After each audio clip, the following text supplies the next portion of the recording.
B40 sinfidagi betonni suv o'tkazmaslik markasini aniqlaymiz.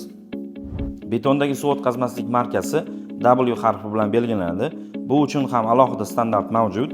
12730.5 standarti. Suv o'tkazmaslik bo'yicha betonning markasi W2 va W20 oralig'ida belgilangan. Ya'ni eng kam ko'rsatkich W2, eng yuqori ko'rsatkich W20. Tushunishimiz uchun W2 nimani anglatadi? W2 bu 2 atmosfera bosimga teng degani.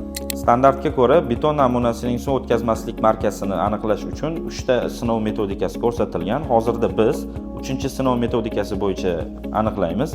Ya'ni beton namunalarining ostki qismidan 5 atmosfera bosimidagi suvni 72 soat davomida beriladi.